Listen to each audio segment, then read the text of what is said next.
अपन ने बेटा अदिश गुणनफल के बारे में अध्ययन कर रहे थे, उसमें अपन ने दो कंडीशन देख ली थी कि अदिश गुणनफल करते कैसे हैं, पहली कंडीशन, और दूसरी कंडीशन अपन ने उसमें क्या देखी थी कि जब दो सदिश आपको दे रखे हो और उनके बीच का कोण 90 डिग्री, तब अदिश गुणनफल के अंदर क्या कंडीशन है रहती है।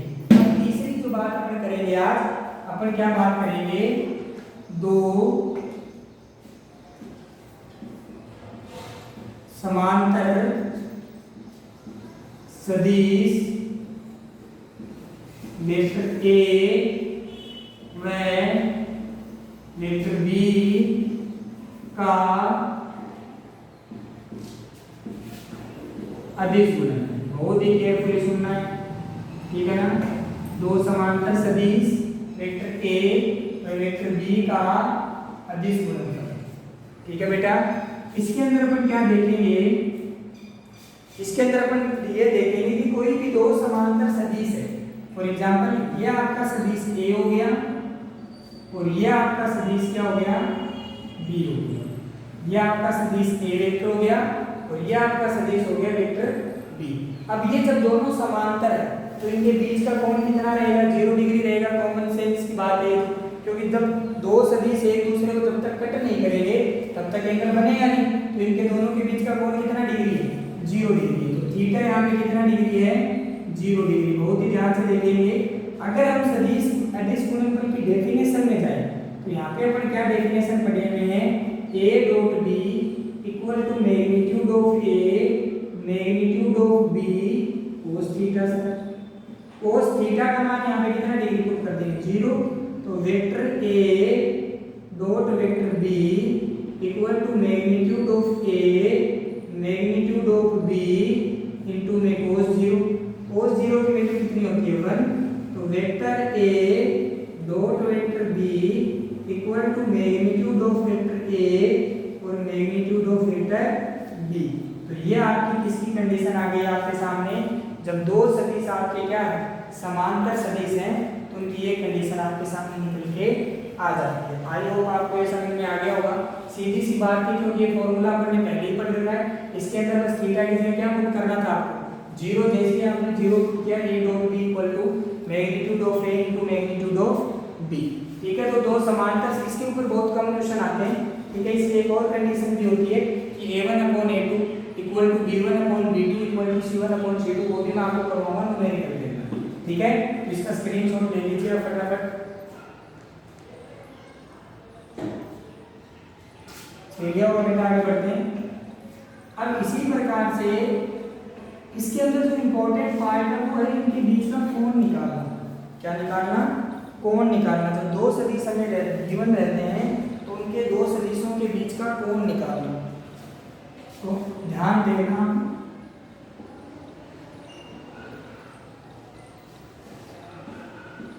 सदिश वेक्टर a व वेक्टर b के मध्य कोण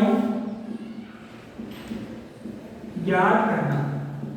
ये बहुत इंपॉर्टेंट हेडिंग है आपकी। जब भी दो आपके सदिश गिवन हो और उनके बीच में अगर आपको कोण ज्ञात करना हो तो आपको कुछ भी और नहीं सोचना, आपको केवल और केवल कौन से गुणनफल के पास जाना है, अदिश गुणनफल के पास। कौन से गुणनफल के पास में जाना है, अदिश गुणनफल के पास में।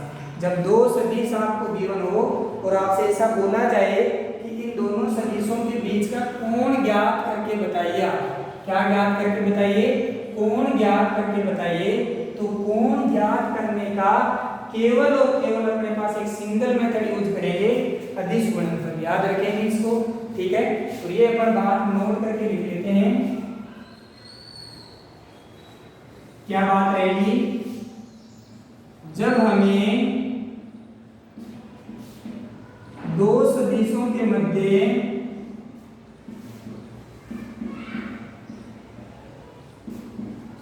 कोण ज्ञात करना हो,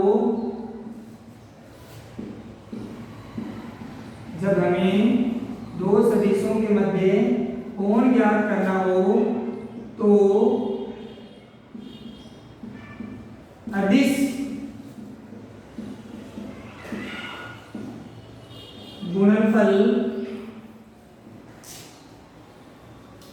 का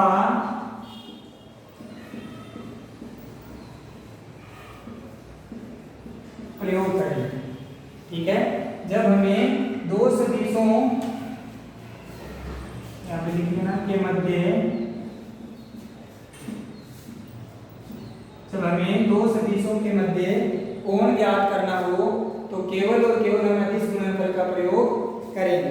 ओके, अब अभी हमने फॉर्मूला देखा a dot b equals to magnitude of a magnitude of b into cos theta.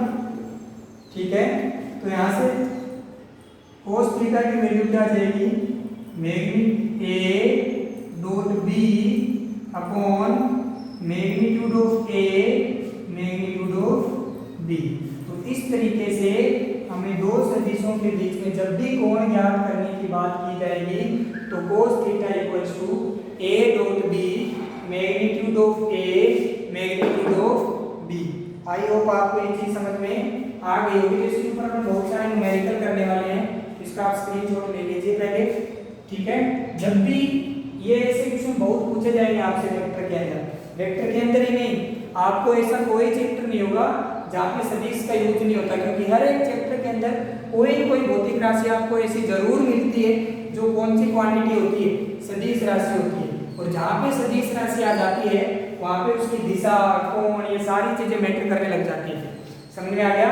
तो जब हमें दो सदिशों के बीच में कोण ज्ञात करने की बात करेगा तो हम किसका यूज करेंगे, केवल और केवल अदिश गुणनफल का यूज करेंगे। बिल्कुल भी कंफ्यूज नहीं होना कि कोण कैसे ज्ञात करेंगे। अभी भी इसके ऊपर अपन पूरा फॉर्मूला लिखेंगे, इसको आगे देखते हैं। तो आपने स्क्रीनशॉट ले लिया होगा, अब देखिए इसको आगे बैठे, इसको आगे कंटिन्यू करते हैं। तो इसमें आगे क्या रहने वाला है ये बात अपन इसके ऊपर अभी करते हैं। तो हमें दो सदिश आपको देगा क्या, ठीक है, जैसे ये आपको पहला सदिश दे दिया उसने a1 i a2 j इसी फॉर्म में देगा सदिश अपने को a3 k, और दूसरा आपको सदिश दे दिया b1 i b2 j और b3 k। ये दो सदिश आपको देगा। इन दोनों सदिशों का आपको कौन सा गुणनफल करना है, अदिश, क्योंकि कोण ज्ञात करना है इसके बीच में। तो इन दोनों के बीच में मैंने मान लिया कि जो कोण है वो आपको कितना है, थीटा। इन दोनों के बीच में जो कोण है वो कितना है, थीटा। तो अभी इस फॉर्मूले में वैल्यू रखते हैं, तो a1 i plus a2 j plus a3 k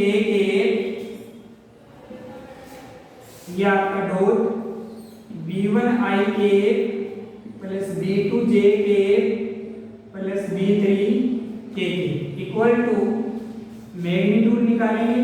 तो मैग्नीट्यूड कैसे निकालते हैं, i कैप के गुणांक का स्क्वायर, j कैप के गुणांक का स्क्वायर, k कैप के गुणांक का स्क्वायर इनटू में i कैप के गुणांक का स्क्वायर, j कैप के गुणांक का स्क्वायर, k कैप के गुणांक का स्क्वायर। ठीक है, और इनटू में यहाँ पे क्या आ जाएगा आपके पास, cos थीटा। ओके बेटा, इस तरीके से लिख सकते हैं। आगे इसमें देखेंगे ध्यान से। तो ये अपन ने फॉर्मूले के अंदर वैल्यू पुट कर दी। अब यहाँ से क्या निकालना है अपने को, इन दोनों के बीच का कोण निकालना है। कोण निकालने के लिए आई कैप को आई कैप से, जे कैप को जे कैप से, के कैप को के कैप से अपॉन cos थीटा की वैल्यू निकालेंगे तो ये दोनों नीचे आएंगे। तो यहाँ पे क्या हो जाएगा, a1 square a2 square a3 square. इसी प्रकार b1 स्क्वायर b2 स्क्वायर और b3 स्क्वायर। और ये किसके बराबर आ जाएगा आपका, cos थीटा।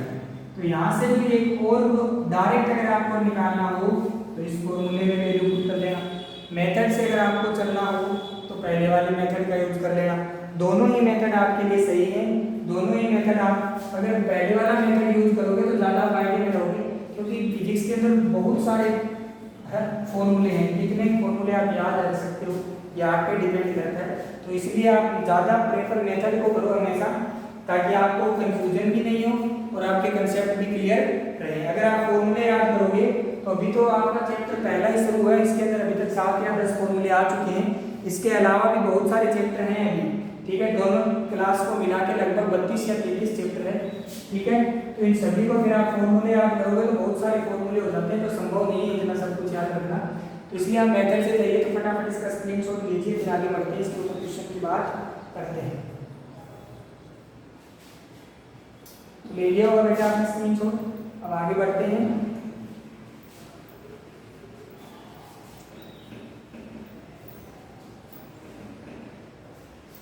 तो पहला क्वेश्चन अपन इसके ऊपर करते हैं। आपको एक सदिश देकर P 3i minus 2j plus k और एक सदिश देकर Q 6i minus 4j plus 2k, ठीक है। इन दोनों सदिशों के बीच में आपको क्या फाइंड आउट करना है? कोण फाइंड आउट करना है। क्या फाइंड आउट करना है? कोण। यह आपका पहला सदिश है, यह आपका दूसरा सदिश है, इन दोनों के बीच में आपको कोण फाइंड आउट करना है। तो अपन बिल्कुल मेथड से चलेंगे। Vector P dot vector Q equals to magnitude of vector P magnitude of vector Q into में cos थीटा। ये बात अपन ने बहुत अच्छे से कर रखी है। ओके सर, बहुत बढ़िया। P की जगह वैल्यू रख देंगे 3i minus 2j plus k के।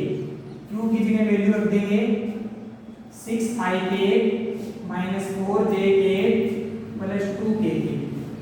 ओके, आगे अब P का मैग्नीट्यूड निकालेंगे, तो ये बहुत अच्छे से सिखा रहेगा। i के गुणांक का स्क्वायर प्लस j के गुणांक का स्क्वायर प्लस k के गुणांक का स्क्वायर। इसी टाइप से इसकी वैल्यू निकालेंगे i के गुणांक का स्क्वायर प्लस j के गुणांक का स्क्वायर और प्लस k के गुणांक का स्क्वायर इनटू में cos थीटा।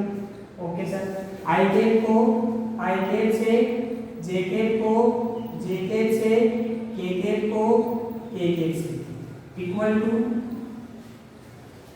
√14 और यहाँ पे 3616 52 और ये आपका 56 इनटू में cos थीटा, ठीक है। लिख सकते हैं ऐसा। इसको क्या लिख सकते हैं? ये आपका कितना हो गया? 28, ठीक है, इक्वल टू ये √14 और ये आपका √56 इनटू में cos थीटा। और यहाँ से आगे क्या लिख सकते हैं? cos theta equals to 28 upon √14। इसको 56 को क्या लिख सकते हैं?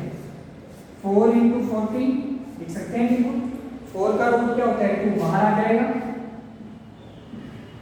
ठीक है। ये √40 इंटू √40 √14 इंटू √14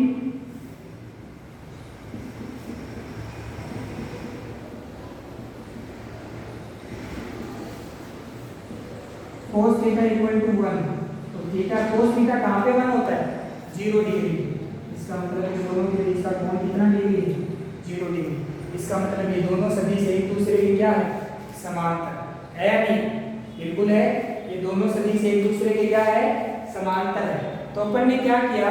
बिल्कुल बेसिक पे गए और बिल्कुल बेसिक पे जाने के बाद से अपन ने इस न्यूमेरिकल को परफॉर्म किया। अगर अपन डायरेक्ट फॉर्मूले से करने के लिए सोचते तो फिर आपको फॉर्मूला ध्यान रखने में कभी कभी क्या हो जाती है? गलतियां। पर हमें ये चीज बहुत अच्छे से पता है और ये तो बेसिक डेफिनेशन है गुणनफल की। अगर ये बेसिक डेफिनेशन है और ये अगर हमें ध्यान है तो फिर हम सारी चीजें यहाँ से निकाल सकते हैं। अब इसमें आप ध्यान से देखिए कि जब अगर कोण 0 डिग्री है, कितना डिग्री है? 0 डिग्री। तो मैंने अभी आपको एक बात बताई थी कि जब कोण 0 डिग्री होता है तो दोनों सदिश एक दूसरे के क्या होते हैं? समांतर। और समांतर है तो देखो इनका अनुपात लेके देखिए आप, तो 3/6 इक्वल टू आएगा -2/-4 इक्वल टू 1/2। तो तो इसको क्या लिख सकते हैं, 1/2 इक्वल्स टू 1/2 इक्वल्स टू 1/2 लिख सकते हैं, नहीं लिख सकते। तो समांतर सदिश की एक कंडीशन की होती है, ठीक है। पहले आप इसको नोट करिए, फिर मैं यहाँ से आपको बताऊंगा। तो इसका आप फटाफट स्क्रीनशॉट ले लीजिए।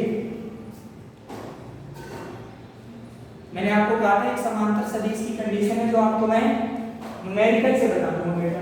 तो अपन ने वो न्यूमेरिकल कर लिया, यहाँ से हम उस कंडीशन को डिराइव करेंगे, बहुत ही ध्यान से देखेंगे, ठीक है। तो ये कोण अगर 0 आया है तो यहाँ से इस बात का हमें पता चल गया ये दोनों सदिश एक दूसरे के क्या है, समांतर। और समांतर सदिश अगर अपन बात करें तो अभी आपने देखा इनका जो गुणांक है उनका अनुपात बराबर आ है। तो एक सदिश a1 i के a2 j के और a3 k के, और अगर ये b1 i के b2 j के और ये b3 k के, अगर इन दोनों के बीच का जो कोण है वो कितना डिग्री है, 0 डिग्री। इसका मतलब ये क्या है, दोनों समांतर पैरेलल है एक दूसरे के। यहाँ से जो आपकी कंडीशन आई a1/b1 equals to a2/b2 equals to a3/b3, ये आपकी 10th क्लास की मैथ के अंदर भी है, ठीक है। जहाँ पे आप ये चेक करते हो कि कंसिस्टेंट है या नहीं है, कितने सॉल्यूशन है, यूनिक सॉल्यूशन है, इनफाइनाइट सॉल्यूशन है, ठीक है ना। तो इस तरीके से आपको ध्यान रखना है, ठीक है बेटा। a1/a2 equal to a2 a1/b1 a2/b2 और a3/b3। आई होप आपको ये समझ में आ गया होगा, ठीक है। आगे बढ़ते हैं।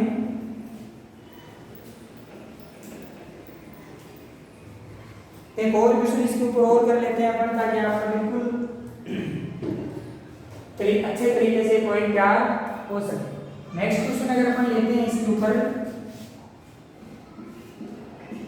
4i के -5j के, ये आपका कोई भी सदिश a है, और दूसरा सदिश आपने ले लिया 5i के -4j के, ठीक है।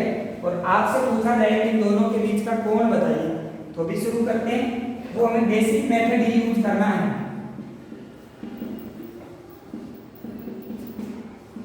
मैग्नीट्यूड ऑफ a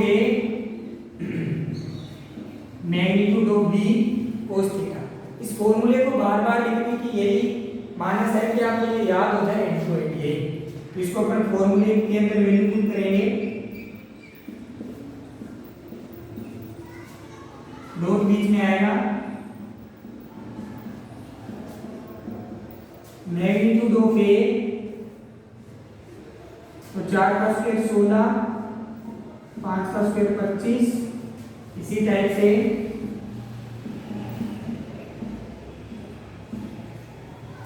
ठीक है बेटा। इसको इस आई कैप से आई कैप को, जे कैप से जे कैप, ठीक है। यहाँ पे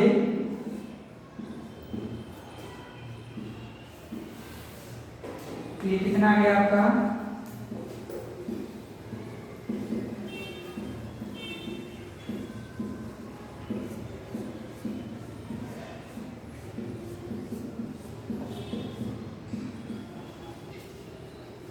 cos थीटा इक्वल्स टू 40/41। तो इस तरीके से आपके पेपर में जो क्वेश्चन आएंगे उनको आपको बनाना है। तो आपको सारी कंडीशनों को ध्यान में रखना है। अपन ने इतनी सारी कंडीशन पढ़ी है। पहला आपने क्या पढ़ा था कि कोई भी जब दो सदिश आपको दे दिए जाएं और उनका आपको कौन सा गुणनफल करना है, अदिश गुणनफल, तो आई कैप को आई कैप से,